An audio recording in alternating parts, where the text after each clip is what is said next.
I am the master of my fate. I am the captain of my soul. I was crying a lot that night. Hi everyone, this is Joy Kim. Today I'm going to talk about my experience of being single mother. Some good things about it actually. And please remember, this is my personal experience and my own thought about it. Some of you might ask me if there are any good things about being a single mom. And my answer would be yes. There are some good things about it actually, like everything else. I'm not saying that being a single mom itself is good, but what I'm saying is that we can learn and grow from this experience as a single mother. And I think some of the best things in our life come out of hardship and difficulty. When I divorced, my boys were so little. At the time, Xian was 3.5 and Shihu was 1.5 years old. So it was quite difficult for me to deal with those two little boys. But during the weekdays, it was okay because I had a nanny to look after my boys while I was working. So the real challenge came in during the weekends. We went grocery shopping on the weekends. In the supermarket, it was okay, even though they were sometimes nagging and whining for the stuff they wanted. The hardest part of grocery shopping was carrying all the heavy shopping bags and my little two boys. Yeah. I remember one day, it was very cold winter day and it was getting dark. The car park of my place was behind the building and my place was on the ground floor. So it means that I had to carry the shopping bags and my little boys all the way down to the house. And that day, my boys fell asleep in the car. So I brought grocery bags in first, trying not to wake them up. And then very carefully, I carried the Shihu to the house. When I was laying him on the bed, I heard the Shihan's crying outside.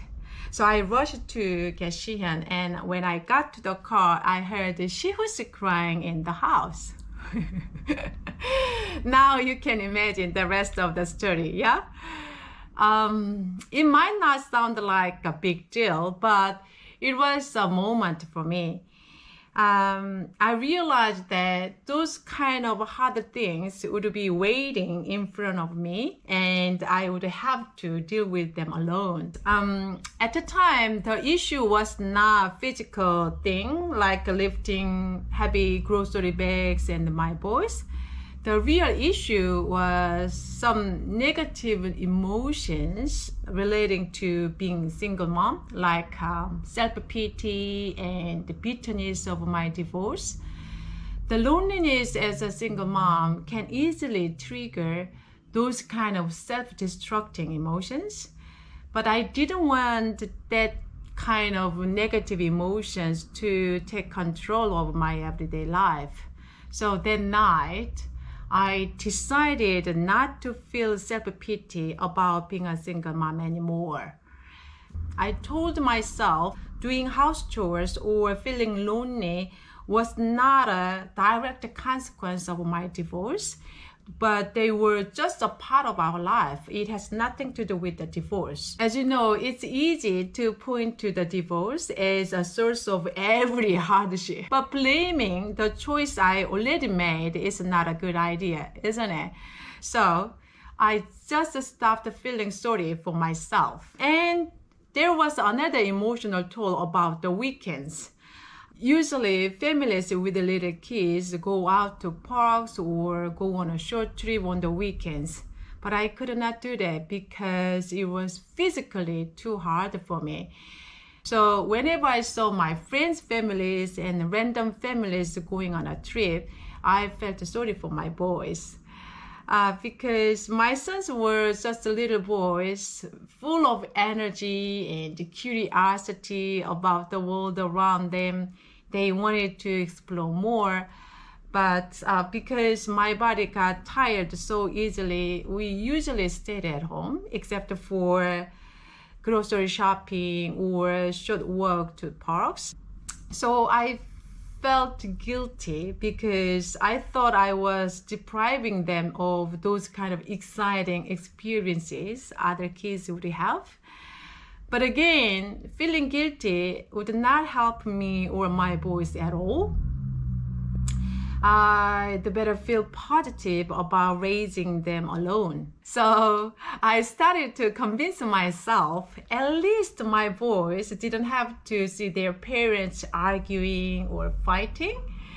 I thought as long as I was happy, my boys would be happy. I don't know where that thought came to me, but I strongly felt that I needed to stay happy no matter what. That simple idea actually helped me a lot to practice happiness. What I mean by that practice happiness is that we always say that happiness exists inside us rather than coming from outside, right? So we have to develop our mind to find every reason to feel happy. So I constantly try to focus on small things that made us feel good. Apparently, I divorced for a better life. So if I felt miserable, what would be the point of divorce? Yeah? So since that time, I have been trying to see the bright side of everything or doing small things helping us feel happier. That mental habit was like upholding light for me to get through that tough time. So I can say that my attitude toward happiness in everyday life was one good thing I've learned from being a single mother. And then we came to New Zealand.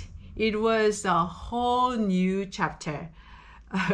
By that time, I had already gotten used to dealing with all those things by myself. But starting a new life in another country from scratch alone with young children was another level of challenge. At the time, she had just turned to 11 and she who was 9 years old. So they were still too young to help me physically. And because we came to New Zealand with just 3 big suitcases, we had to buy everything in the beginning. In Korea, when we buy some heavy and big furniture or home appliances, we get them delivered and installed for free. Yeah? But here in New Zealand, we needed to pay extra money for the delivery and installation. So normally people do those kind of things on their own. So I had to do the same. When we stayed in Juanita's Airbnb for the first 1 month, I learned so many things from her. She said that I must learn to do those things by myself, like from painting the walls or delivering and chopping the trees and almost everything except for plumbing and electricity. She even gave me some information where I could learn those things. And she taught me how to drive a car with a trailer. Here in New Zealand, most cars have a tow bar in the back. So Juanita strongly recommended that I should put a tow bar on my little car because she knew that I had to do everything by myself. I remember the day I learned how to drive a car with a trailer. Juanita was really tough teacher. She took me to a higher place and showed me how to hire a trailer, how to attach it, detach it, and drive it. One Saturday morning, I practiced driving my car with a trailer in the empty car park in front of Juanita's place. It was so difficult because it was my first month in New Zealand. It means that I had to learn to drive on the opposite seats of the car on the opposite side of the road. Now I was learning how to drive a car with a trailer. When you go back with the trailer, the way of doing it is backward again. So it was so confusing and difficult for me. So I was about to give up and told Juanita, I can't do this anymore. But she didn't let me give up. So anyway, I learned some, not everything. So when I bought big things that didn't fit in my car, I hired a trailer. But like I said, I couldn't master backing a trailer. I just drove forward. So I detached the trailer and then moved my car to the front and attached it again and repeated it several times. That's the way I did it. But anyway, I made it. Buying a house and furnishing it alone was a new experience to me. Sorting those things out without relying on other people took a longer time and was a bit harder physically, of course.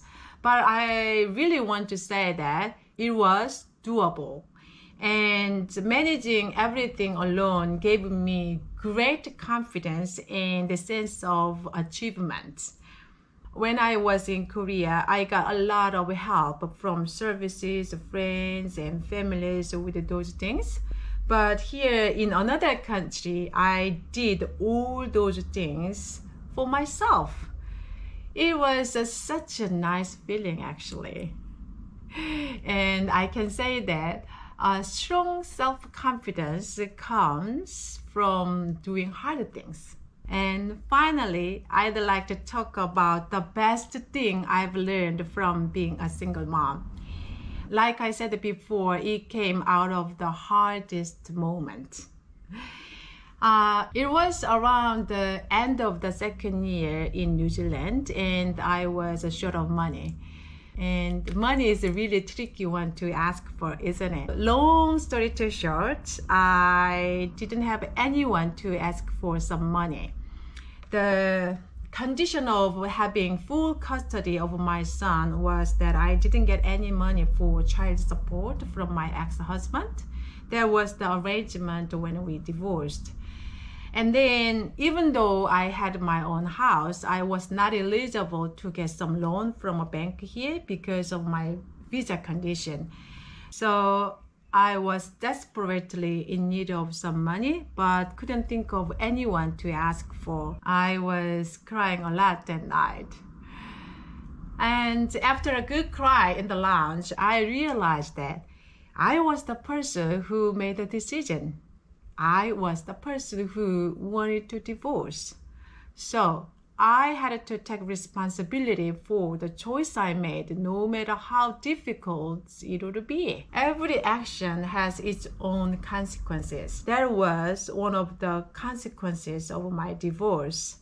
So the situation pushed me to accept reality as it is and to grow to be more brave and stronger. And that time, I remembered what Oprah Winfrey said somewhere. It was like this: I am the master of my fate. I am the captain of my soul. Those two sentences struck my head, and it was an epiphany. I realized that I must not rely on or expect other people's help.